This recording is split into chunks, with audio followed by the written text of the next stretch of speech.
바로 왕에 대하여 애가를 불러라. 자, 29장부터 32장까지는 애굽의 멸망에 대한 예언을 기록하고 있습니다. 요 사이에 총 애굽의 멸망에 대해서 몇 번 예언이 기록되느냐 하면, 하나님의 예언 계시가 있었느냐 하면 6번 있었거든요. 6번 있었던 것 중에서 오늘 32장은 마지막 5번째와 6번째 계시입니다. 애굽이 멸망하리라고 하는 하나님의 계시. 그래서 오늘 여러분들이 32장 1절은 5번째 계시고 32장 17절은 6번째 계시입니다. 그래서 1절부터 16절까지는 어떤 계시의 내용이냐 하면 애굽이 멸망당할 것이다. 애굽의 멸망.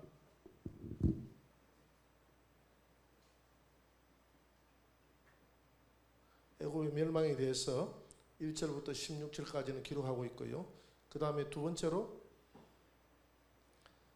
17절부터 32절까지는 소울에 내려가는 애울, 소울,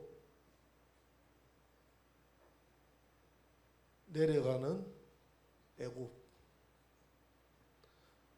애굽이라는 나라가 소울에 내려가서 거기에 누워 있게 될 것이다.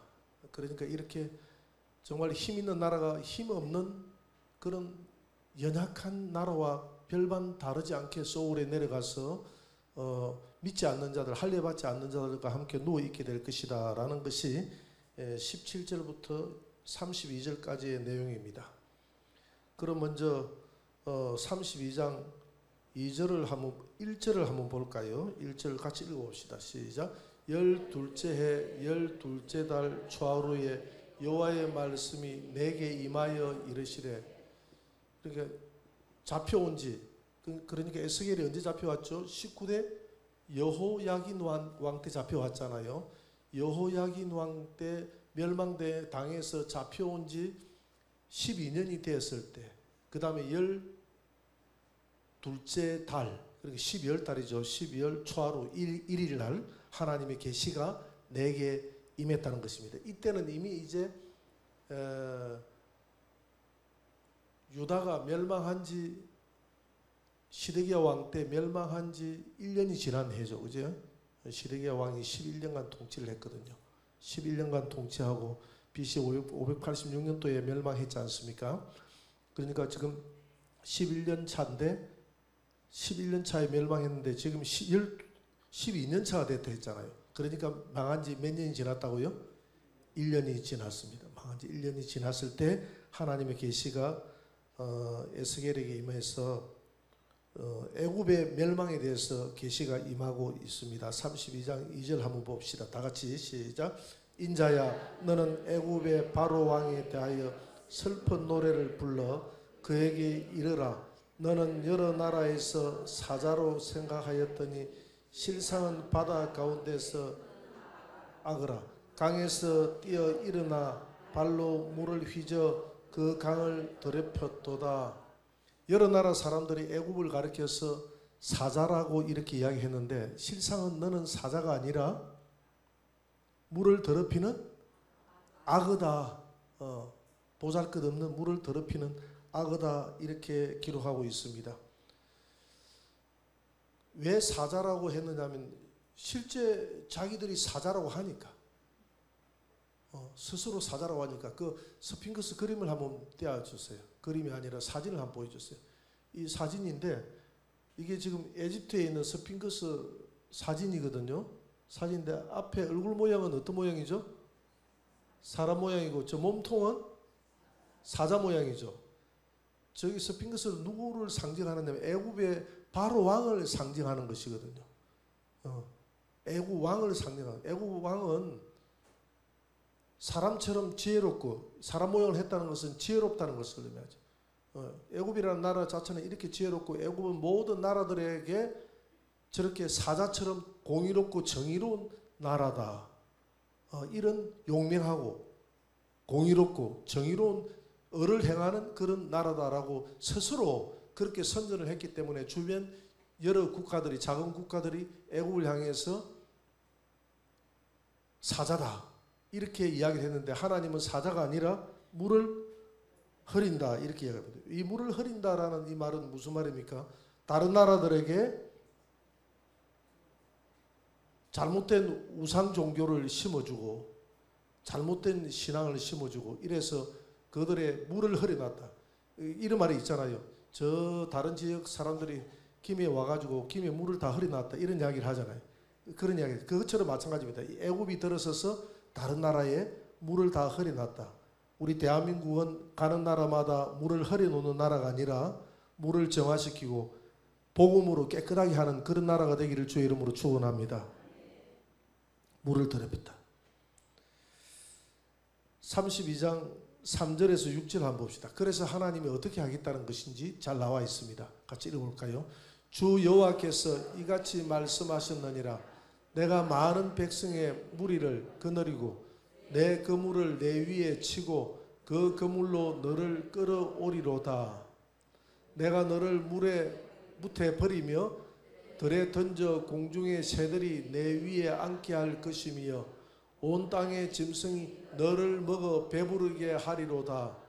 내가 내 살점을 여러 산에 두며 내 시체를 여러 골짜기에 채울 것이며 내 피로 내 헤엄치는 땅에 물대듯 하여 산에 미치게 하며 그 모든 개천을 채우리로다. 오늘 3절에 보니까 여호와께서 말씀했는데 많은 백성의 무리를 거느리고 와가지고 그 물을 내 위에 쳐가지고 너를 끌어올려서 무태에 끌어올리고 덜에 끌어올려서 애굽을 그래 하게 되거든요. 애굽을 악어에 비유하니까 악어를 잡아가지고 끌어올려서 저 공중의 새의 밥이 되게 하고 덜의 짐승들의 밥이 되게 하겠다. 그리고 내 살점을 여러 산 골짜기에 던져서 시체가 골짜기에 가득 채워지도록 만들고 온 땅에 피가 가득하도록 만들어 놓겠다. 애굽을 심판하겠다는 하나님의 표현이죠. 표현을 이렇게 하는 겁니다.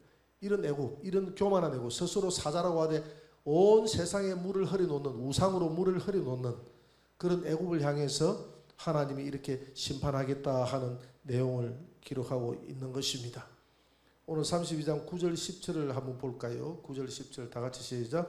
내가 내 패망의 소문이 여러 나라 곧 내가 알지 못하는 나라들에 이르게 할 때에 많은 백성의 마음을 번뇌하게 할 것이며 내가 그 많은 백성을 너로 말미암아 놀라게 할 것이며 내가 내 칼이 그들의 왕 앞에서 춤추게 할 때에 그 왕이 너로 말미암아 심히 두려워할 것이며 내가 엎드러지는 날에 그들이 각각 자기 생명을 위하여 무시로 떨리로다. 이게 무슨 말입니까? 많은 백성의 마음이 번뇌했다. 내가 심판을 당할 때에 내 패망의 소문이 여러 나라의 주변에 날 것 아닙니까?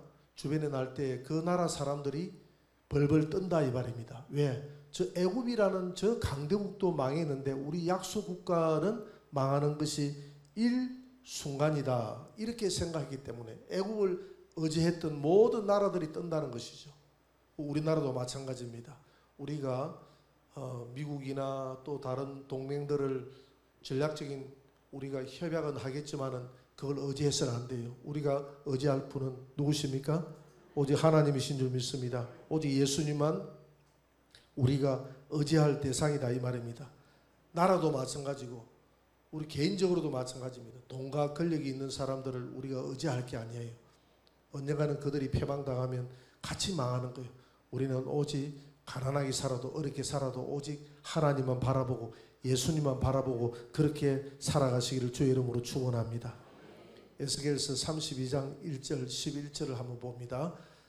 11절 주 여호와께서 이같이 말씀하시느니라. 바벨론 왕의 칼이 내게 오리로다. 바벨론 왕의 칼이 와서 이 애굽을 멸망시키겠다 이 말이죠. 오늘 12절에 보니까 뭐 때문에 멸망했다고 나와 있습니까? 애굽의 교만 때문에 멸망했다 이렇게. 이 바로라는 말은 바로라는 큰 집이라는 뜻이 큰 집 또는 태양이라는 뜻입니다. 나는 큰 집이다. 이 지구촌에 있는 모든 나라 중에서 나는 제일 큰 집이다. 그리고 나는 스스로 태양이다. 태양. 저 하늘에 있는 태양이다. 이렇게 바로 왕이 그렇게 이 바로가 자신을 높였고 그 나라 모든 백성들이 바로를 신으로 높였다 말이에요. 그래서 이집트의 종교는 파라오를 신으로 섬기고 있는 것이 종교거든요. 그래서 파라오를 섬기고 피라미드를 만들어서 그의 죽음이 영생불사한다고 믿고 그렇게 죽음을 그 시체를 이 피라미드에 안장을 하는 그런 내용을 우리가 보게 됩니다. 그래서 애굽의 모든 힘은 그들은 바로 왕으로부터 나온다고 생각하는 것입니다. 이게 교만이죠. 모든 힘은 어디로부터 나옵니까? 하나님으로부터 나오는 줄 믿으시기 바랍니다. 이렇게 애굽을 하나님이 멸망시키겠다고 이야기하고 그 다음에 두 번째는 소울에 내려가게 하겠다. 17절부터 32절까지는 소울에 내려가는 애굽과 소울에 내려가 있는 온 백성의 사람들을 그리고 있습니다. 우리 인생은 다 소울에 내려간다는 거예요. 소울에.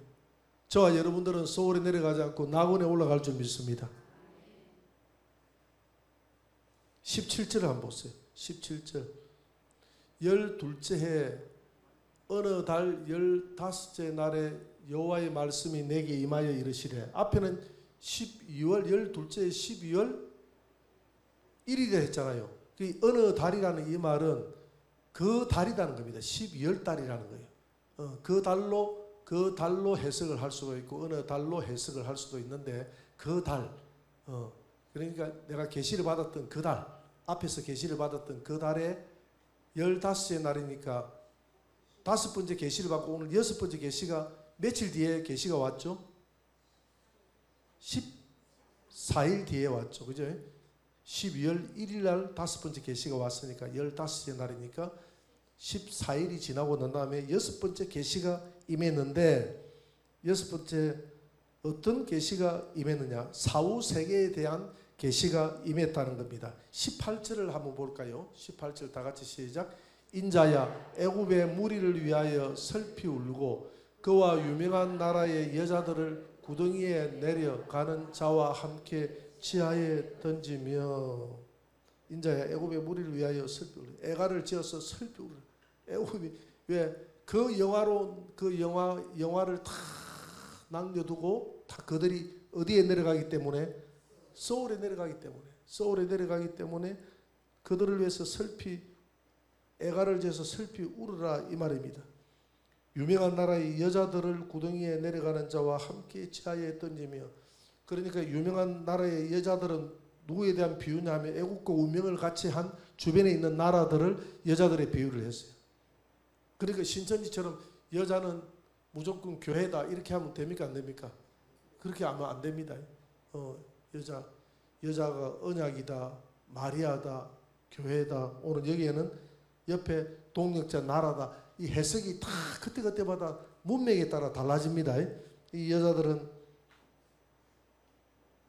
애국과 운명을 같이 한 나라 사람들입니다. 이들이 빛의 세계로 들어가는 것이 아니라 어둠의 세계로 지금 가고 있다는 것을 말해주고 있습니다. 32장 후반절 말씀은 죽음의 세계를 알려주는 표현인데 우리가 하나씩 우리가 한번 살펴보면요. 슬피 울어야 될 이유가 21절에 보니까 죽음의 세계를 소울이라고 그랬죠. 그죠? 소울. 또 뭐라고 그랬죠? 22절에 무덤, 구덩이, 소울, 무덤, 구덩이 다 같은 말이거든요. 사람이 죽으면 소울에 내려간다 이 말입니다. 사람이 죽으면 무덤으로 간다. 사람이 죽으면 큰 구덩이로 들어간다. 이런 표현이 되겠습니다. 믿지 않는 자들이 이렇게 간다는 것입니다. 애굽처럼 구덩이에 내려간다면 아무리 돈이 많고 아무리 학식이 많고 명예가 높다 한들 그게 무슨 소용이 있겠습니까? 그 다음에 둘째는 어떤 단어에 우리가 관심을 가져봐야 되느냐 하면 21절 중반절에 보니까 할례 받지 아니한 자, 할례 받지 아니한 자, 할례 받지 않는 자들이 구덩이 무덤 소울에 내려간다는 이 할례 받지 않았다는 것은 구원의 은혜를 받지 못했다는 것입니다. 하나님의 언약, 신약 시대의 할례는 뭐죠? 신약 시대의 할례는 성령으로 인을 치는 것. 그게 할례 아닙니까? 그 구원받은 사람에게 성령으로 인을 치잖아요. 저와 여러분들은 영적 할례를 받은 줄 믿습니다. 영적 할례를 받았어요. 영적 할례를 받았는데 우리가 육적 할례는 신약 시대에는 받을 필요가 없어요. 할례를 받지 못했다는 것은 구원받지 못한 백성이라는 뜻이거든요. 구원받지 못한 백성들은 전부 다 소울 무덤 구덩이에 내려간다 이 말입니다. 세 번째 단어에 좀 중점을 둬야 될 것은 죽임을 당한 자, 칼에 죽임을 당한 자들, 21절 죽임을 당한 자들. 단순히 죽은 자들을 뜻하는 것이 아니라 하나님 앞에 심판을 받아서 죽임을 당하는 이 모든 사람들이 다 소울에 내려간다. 이렇게 표현을 하고 있습니다. 자, 애굽이 하나님의 심판을 받아서 어둠의 세계로 들어갔는데 그 어둠의 세계는 다양한 사람들이 거기에 모여 있었습니다. 22절에 24절에 보니까 누가 있죠?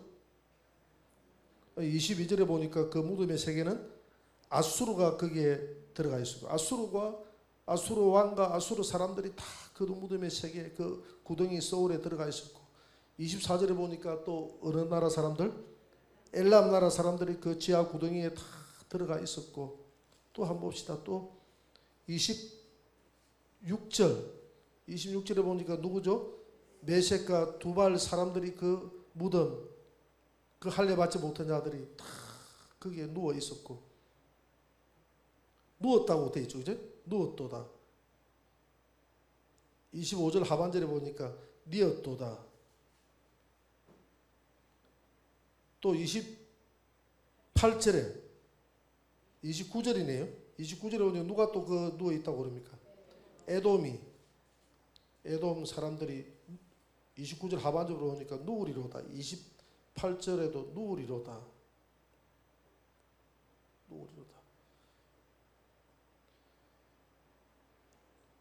그 다음에 31절에 와가지고는 바로 애굽으로 돌아왔습니다. 애굽 사람들이 그들과 함께 그 소울에 누워 있다는 것입니다.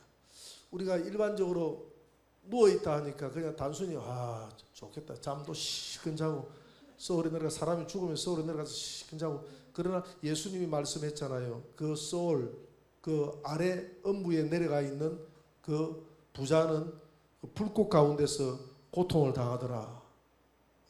이렇게 기록하고 있잖아요. 불꽃 가운데. 그래서 내가 생각할 때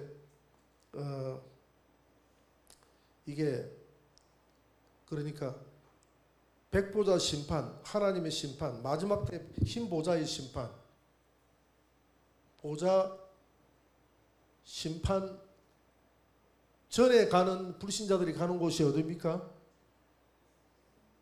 음부. 이걸 소울이다 하는 거예요. 보좌 심판 후에 가는 곳이 어디죠?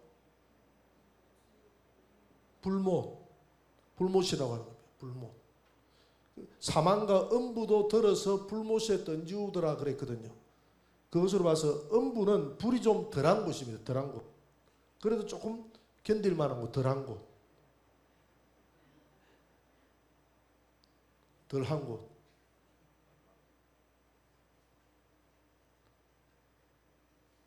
세계 유일한 글자입니다.